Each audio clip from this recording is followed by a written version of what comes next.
नमस्कार बच्चों। ये वीडियो हम रिकॉर्ड कर रहे हैं एक इम्पॉर्टेंट चैप्टर समझाने के लिए जो कि क्लास 9th का थर्ड चैप्टर है हिस्ट्री का, Nazism and rise of Hitler. I think आप लोगों को मेरी आवाज़ क्लियरली आ रही होगी। तो हम फटाफट से एक रिवीजन स्टार्ट करते हैं इस चैप्टर का, क्योंकि बहुत सारे बच्चों ने डिमांड की थी कि इस चैप्टर को थोड़ा सा क्लियरली समझाइए, है ना। तो स्टार्ट करते हैं। सबसे पहले ये चैप्टर जो है वो नाजिज्म और राइज ऑफ हिटलर के बारे में, यानी कि पूरा चैप्टर जो है वो जर्मनी से रिलेटेड है। जर्मनी जो कि आज की बहुत ज़्यादा फास्ट डेवलपिंग कंट्री में, डेवलप्ड कंट्री मानेंगे उसको, उसमें शामिल है। बट जिस समय का चैप्टर है उस समय जर्मनी के बड़े बुरे हालात थे। तो ऐसा क्या था जर्मनी में और कैसे उभर के आया? हालाँकि आज के बारे में हम नहीं बात करेंगे, हम लोग सिर्फ बात करेंगे, ये जो पूरा चैप्टर है ये चलता है वर्ल्ड वॉर 1 से लेकर वर्ल्ड वॉर 2 के बीच में, यानी 1918 जब वर्ल्ड वॉर 1 खत्म होता है तब से इस चैप्टर शुरू होता है, और वर्ल्ड वॉर 2 जब खत्म होता है 1945 तब तक ये वर्ल्ड वॉर चलता है। ये जो चैप्टर है वो चलता है, ठीक है। तो उसके बीच का ये पूरा चैप्टर है, क्योंकि वर्ल्ड वॉर 2 जो है वो 1939 से स्टार्ट हुआ था और 1945 में खत्म हुआ था, तो 45 तक ये चैप्टर ऑलमोस्ट चलेगा। तो सबसे पहले बात करते हैं कि इस चैप्टर में है क्या। तो जर्मनी वर्ल्ड वॉर 1 के बाद में, क्योंकि जर्मनी अपना वर्ल्ड वॉर 1 हार चुका था, जैसे कि आप लोग पहले से जानते हैं इस चैप्टर के अंदर कि जर्मनी जो था वो सेंट्रल पावर्स में था। दो ग्रुप थे, एलाइज फोर्सेस और सेंट्रल पावर्स। यही ग्रुप आगे जाके सेंट्रल पावर बना एक्सिस पावर और एलाइज बना एलाइड फोर्सेस। ऑलमोस्ट सेम ही नाम है ये। तो जर्मनी वर्ल्ड वॉर 1 हार चुका था और जर्मनी को एक peace treaty of Versailles sign करनी पड़ी थी, जो कि 1919 में साइन की थी उसने। और उसमें जर्मनी को बहुत ज़्यादा स्ट्रिक्ट नेगोशिएशंस करने पड़े, बहुत ज़्यादा एग्रीमेंट्स मानने पड़े अलाइड फोर्सेस के द्वारा किए गए, क्योंकि जर्मनी को वॉर क्रिमिनल माना गया था, क्योंकि जर्मनी की वजह से ये वर्ल्ड वॉर 1 स्टार्ट हुआ था, ऐसा माना जाता है। तो जर्मनी को बहुत सारे एग्रीमेंट मानने पड़े, बहुत सारे कॉम्पनसेशन पे करने पड़े, अप्रॉक्सीमेटली 6 बिलियन पाउंड उसको देने पड़े थे, और बहुत सारी अपनी टेरिटरीज को छोड़ना पड़ा था। मिलिट्री रेस्ट्रिक्शन थे, यानी कि जर्मनी को डीमिलिटराइज कर दिया था। इसका मतलब हुआ कि जर्मनी अब कोई मिलिट्री नहीं रख सकता, उसको कोई मिलिट्री रखनी अलाउड नहीं है, ठीक है। जर्मनी को अपने बहुत इंपॉर्टेंट प्लेसेस देने पड़े, जैसे रूहर, यहाँ पे बहुत सारा कोल और आयरन पाया जाता था, तो वो देने पड़े थे।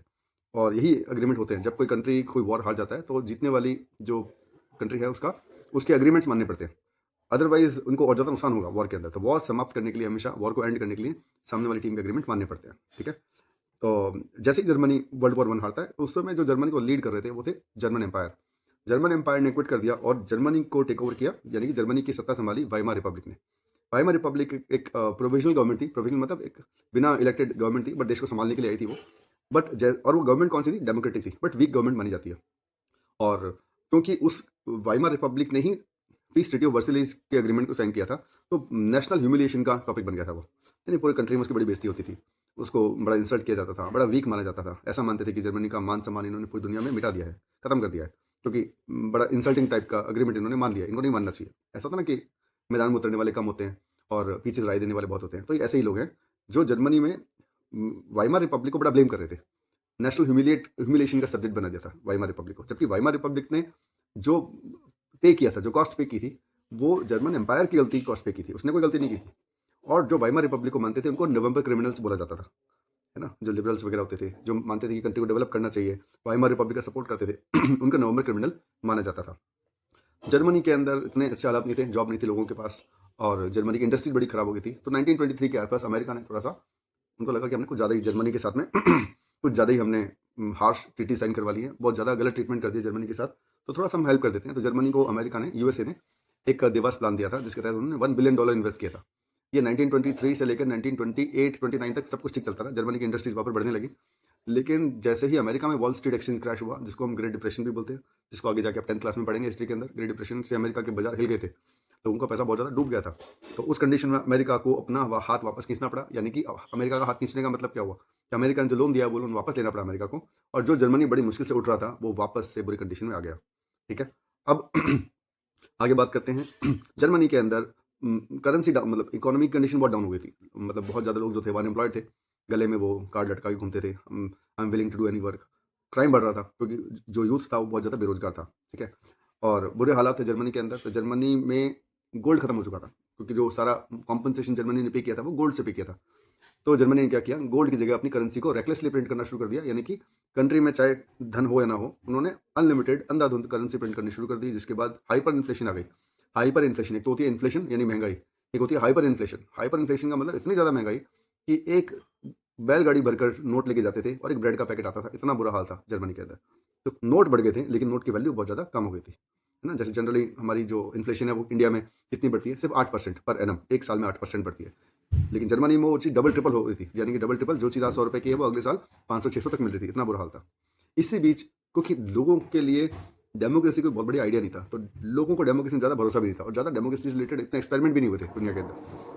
तो लोगों को लग रहा था कि हमें एक ऐसा सॉल्यूशन चाहिए जो हमें इन गरीबी से बाहर निकाल सके, इस बेरोजगारी से बाहर निकाल सके, इस इंटरनेशनल ह्यूमिलिएशन से बाहर निकाल सके, क्योंकि जर्मनी की बड़ी बेइज्जती हो रही थी। तो जर्मनी को इतना बुरा एग्रीमेंट साइन करना पड़ा था। इसी बीच आता है rise of Hitler and Nazi party. Hitler ने उस समय जर्मन वर्कर्स पार्टी ज्वाइन किया 1919 में, और जिसको आगे जाके इन्होंने कर दिया नाजी पार्टी। ठीक है। और 1923 के आसपास हिटलर ने एक मिलिट्री कू किया। कू मतलब होता है कि अपनी आर्मी लेकर जर्मनी की जो गवर्नमेंट है, वाइमार रिपब्लिक की गवर्नमेंट है, उसको हटाना। जैसे परवेज मुशर्रफ ने किया था पाकिस्तान में नवाज शरीफ को हटा के, वैसा ही कुछ इन्होंने करने की कोशिश की।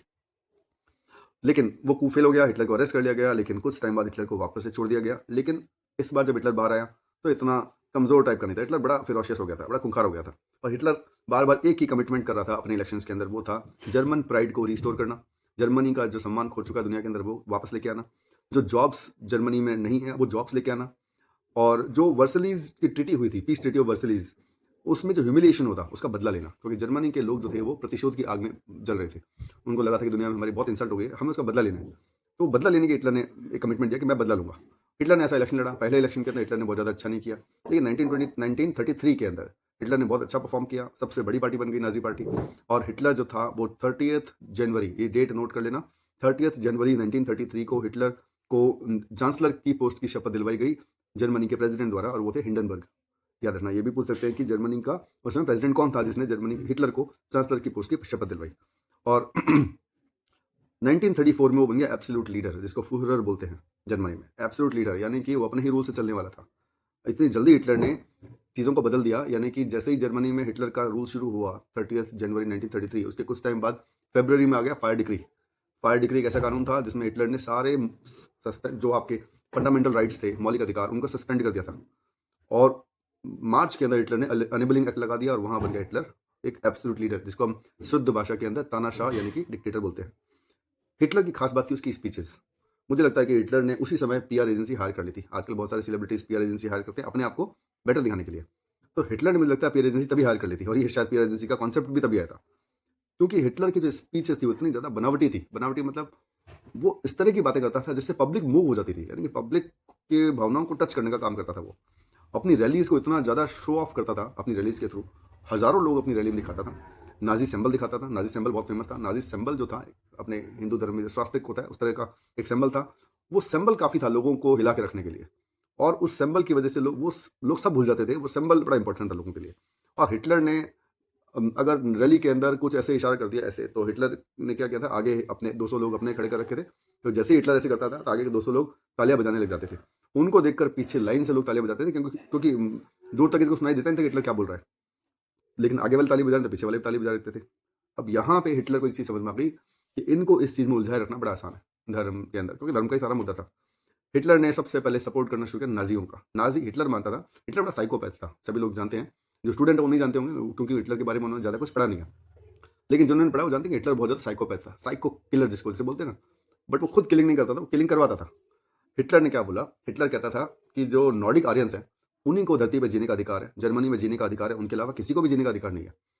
उनको लगता था, हिटलर को लगता था कि नॉर्डिक आर्यन जितने ज़्यादा पृथ्वी पर रहेंगे उतने ही पृथ्वी पर इंसानों की जो प्रजाति है वो अच्छी रहेगी। जितने नॉर्डिक आर्यन कम होते जाएंगे इंसानों की प्रजाति खराब होती जाएगी। यानी कि नॉर्डिक आर्यंस को मानता था डिजायरेबल, और जो बाकी जितने भी थे, जैसे जर्मनी में कुछ थे जूस, जूस का तो पक्का दुश्मन था वो। जूस का, पोलिश का, जो पोलिश लोग थे, रशियंस का, जो रशियंस वहाँ रहते थे, जो क्रिपल्ड लोग थे, क्रिपल्ड मतलब जो अपंग लोग थे, उनका हिटलर बहुत बड़ा दुश्मन हुआ करता था। ठीक है। तो हिटलर ने एक ऐसा प्रोपेगेंडा चलाया जिसको आप इस चैप्टर में आर्ट ऑफ प्रोपेगेंडा के नाम से पढ़ेंगे। एक ऐसा प्रोपेगेंडा चलाया जिसके अंदर टारगेट किया गया जूस को। हिटलर प्रोपेगेंडा करने में इतना ज़बरदस्त था, वो फिल्में बनाता था। जैसे इंडिया में आजकल कुछ प्रोपेगेंडा फिल्में बनती हैं किसी धर्म को बदनाम करने के लिए, उसी तरह से हिटलर के टाइम पे फिल्में बनती थी। एटर्नल ज्यू, एक ऐसी फिल्म जिसके अंदर जूस जो थे, जिसको हिंदी में यहूदी बोलते हैं, उनको बदनाम करने के लिए फिल्में बनाई जाती थी, और ऐसा प्रदर्शित किया जाता था फिल्मों के अंदर उसको कि वो देश के दुश्मन है, मानवता के दुश्मन है। जूस से तो बहुत ज़्यादा ही चिढ़ता था हिटलर, है ना। हिटलर मानता था कि आर्यन की सुप्रीमेसी रहनी चाहिए, और जर्मन जो है, जर्मन्स वो मास्टर रेस है, यानी जर्मन के अंदर आर्यन जो रहते हैं, आर्यन भी किसको मानता था, जो नीली आंखों वाले होते थे, है ना, भूरे बाल होते थे उनके, उनको हिटलर मानता था कि ये आर्यन, नॉर्डिक आर्यन। हालाँकि हिटलर खुद भी जर्मनी का नहीं था, हकीकत ये है। हिटलर खुद ऑस्ट्रिया में पैदा हुआ, 1889 के अंदर पैदा हुआ था। खुद भी आर्यन था कि नहीं था, ये भी नहीं पता। लेकिन अपनी पॉलिटिक्स को चमकाने के लिए हिटलर ने 2 धर्म के लोगों के अंदर एक डिवाइड करना शुरू किया। जो लोग आज तक साथ रहते थे, उनके बीच में लड़ाइयाँ डालनी शुरू करी और पब्लिक के बीच में ऐसे भड़काऊ भाषण देता था हिटलर कि जो आर्यन्स थे, यानी कि जो नाज़ी लोग थे, है ना? आर्यन तो एक ब्रीड थी। नाज़ी वो थे जो नाज़ी वैल्यू को मानते थे, जो नाज़ी पार्टी के लोग थे, है ना? तो वो मानता था कि आर्यन्स को दुनिया पे रूल करना चाहिए। इसलिए हिटलर ने एक एक्सपेरिमेंट किया। पहले तो हिटलर ने थोड़ा-सा अपनी इकोनॉमी को बढ़ाने के लिए कुछ लोग एक हेज़लमार करके बंदा था, इकोनॉमिस्ट था, उसका सहारा लिया और उसने इकोनॉमी को बढ़ाने की कोशिश की। और इकोनॉमी को बढ़ाने के लिए हिटलर ने क्या किया कि भई उस बंदे ने जो हेज़लमार था उसने सुपर एक्सप्रेसवे दिए थे, जिसको इंडिया में आज की डेट में हम क्वाड्रिलेटरल एक्सप्रेसवे बोलते हैं, है ना? दिल्ली, मुंबई, कोलकाता और चेन्नई को जो एक्सप्रेसवे जोड़ता है, गोल्डन क्वाड्रिलेटरल एक्सप्रेसवे इंडिया में बोलते हैं उसको। और एक दिया था पीपल्स कार, जिसको आज की डेट में हम फोक्सवैगन बोलते हैं। वो हिटलर के टाइम पे बनी हुई है दोनों, ठीक है?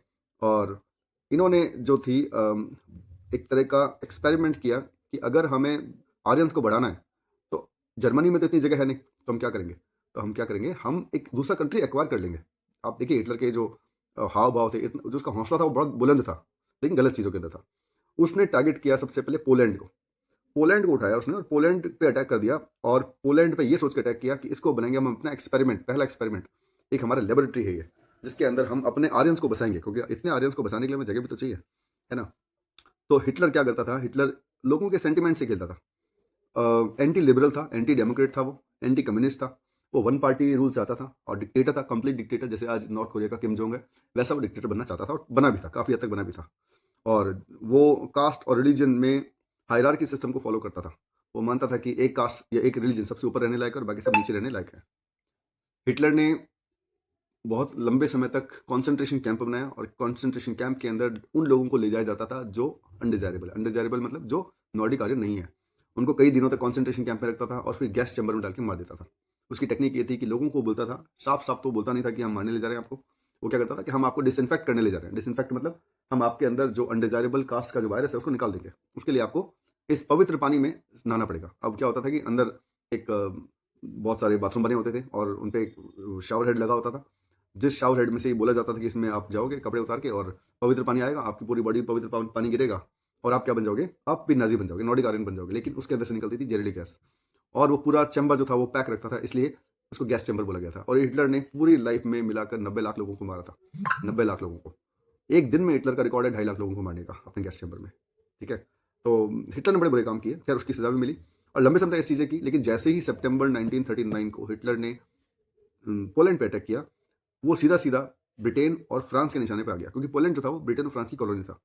तो ब्रिटेन और फ्रांस ने दो तरफ़ा हमला कर दिया जर्मनी के ऊपर और हौसला बहुत बड़ा था। मतलब हिटलर का हौसला ठीक है, गलत चीज़ों में था लेकिन हौसला बहुत ज़्यादा था हिटलर के पास। आगे बात करते हैं हिटलर ने इतना सब कुछ किया, उसके बाद में जून 1941 में हिटलर ने अटैक कर दिया रशिया के पास। रशिया को वर्ल्ड वॉर 1 में हिटलर ने जर्मनी ने हराया था, सॉरी उस समय तो हिटलर था नहीं। वर्ल्ड वॉर 1 में जर्मनी ने रशिया को हराया और जर्मनी को लग रहा था कि रशिया अभी भी वैसा ही है। लेकिन अब रशिया बहुत बड़ा हो चुका था। अगर आपने सेकंड चैप्टर पढ़ा है रशियन रेवोल्यूशन हिस्ट्री के अंदर, तो आपने देखा होगा कि रशिया कितनी बड़ी इकोनॉमी और कितनी बड़ी मिलिट्री पावर बन चुका था। इसका अंदाज़ा हिटलर को था नहीं। हिटलर का रशिया पे किया गया अटैक्स जून 1941 में एक हिस्टोरिकल ब्लंडर बोला जाता है। एक सोते हुए शेर को जगाने वाला काम था और रशिया की आर्मी को रेड आर्मी बोला जाता था, आज भी बोलते हैं। हिटलर के उस अटैक के बाद रशिया ने जो रिटेलिएट किया, वो जो पलटवार किया, वो इतना विध्वंसक था कि जर्मनी की सेनाओं को भगा-भगा के मारा गया। और अंत में जो रशिया की सेना थी, रशियन सेना, वो बर्लिन के अंदर आके उन्होंने अपना डेरा डाल लिया। कई सालों तक बर्लिन में उन्होंने रूल किया। लेकिन वो जो हार थी, वो बड़ी डिमोरलाइज़िंग थी हिटलर के लिए क्योंकि हिटलर बड़ा एम्बिशियस था। उसको लगा था कि रशिया क्या ही है मेरे सामने, मैं रशिया वैसे ही हरा दूँगा। लेकिन जो हाल किया रशिया ने, उसके बाद हिटलर को लगा कि कहीं न कहीं गलती तो हुई है अपन से। और थोड़ा-सा आप ये मान सकते हो कि हिटलर जो था वो नर्वस हो गया या हिटलर जो था वो स्ट्रेस में चला गया। इसीलिए हिटलर ने वर्ल्ड वॉर 2 के एंड में 1945 के करीब हिटलर ने अपने बंकर में जाके, जब उसको क्लियर हो गया कि वर्ल्ड वॉर 2 अपन नहीं जीत सकते, तो अपने बंकर में जाके हिटलर ने सुसाइड कर लिया। अपने आप गोली मार ली। हिटलर और उसके जो खास-खास लोग थे, उसके कमांडर थे, मिलिट्री कमांडर, उनको सबको समझ में आ गया था कि अगर एलाइज़ फोर्सेस ने हमें देख लिया तो हमारा मरना तय है। इसीलिए हेलमुथ के फादर ने अपने आप को मार लिया था क्योंकि जो एलाइज़ फोर्सेस थी, वो जितने भी लोग ऐसे हैं जिन्होंने स्वास्तिक का साइन पहना हुआ है यूनिफ़ॉर्म में, उनको टारगेट कर रहे थे। इसीलिए उनकी यूनिफ़ॉर्म को जला दिया गया था, जो चैप्टर के शुरू में आता है। ठीक है, अब आगे बात करते हैं life in Nazi Germany. Youth को टारगेट करता था हिटलर। यूथ के मन में शुरू से ज़हर भरने का काम करता था हिटलर, इसलिए हिटलर ने बनाया हिटलर यूथ। और स्ट्रिक्ट स्कूलिंग थी, बच्चों को बॉक्सिंग सिखाई जाती थी, छोटे बच्चों को। इसलिए नहीं कि एक स्पोर्ट है, इसलिए कि बच्चों को मस्कुलाइन बनाना चाहता था हिटलर। वो चाहता था बच्चे बड़े मजबूत रहें, है ना? और वो चाहता था, उसने ऐसा प्रोग्राम बनाया था कि बच्चे जो हैं वो हिटलर के प्रति, यानी जो शासक है जर्मनी का, उसके प्रति बड़े लॉयल रहे, उसको अपना खुदा मान के चलें एक तरह से। ठीक है? वुमेन्स रोल, वुमेन को वो काइंडर मानता था कि वुमेन बड़ी काइंड है ना? 3 चीज़ें वो मानता था। एक तो बच्चे पैदा करना वुमेन का काम है, उसका एक मेडल सिस्टम था कि इतने बच्चे पैदा करोगे तो ब्रॉन्ज मिलेगा, इतने बच्चे पैदा करोगे तो सिल्वर मेडल मिलेगा और इतने बच्चे पैदा करोगे तो गोल्ड मेडल मिलेगा। आई थिंक 8 बच्चे से ऊपर पैदा करने पे गोल्ड मिलता था। किचन संभालना वुमेन का काम था और अपनी ब्रीड की, जो नॉर्डिक आर्यन ब्रीड है, उसकी प्योरिटी मेंटेन करना उनका काम था वुमेन का, हिटलर के हिसाब से।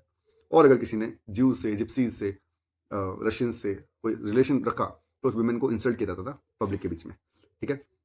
और हिटलर यूथ की परेड हुआ करती थी, वुमेन के रोल दिखाए जाते थे और वुमेन को बड़ा इंपॉर्टेंट माना जाता था, लेकिन ये सब इसलिए किया जाता था ताकि हिटलर जो था वो अपनी पॉपुलैरिटी को पब्लिक के बीच में बढ़ा सके।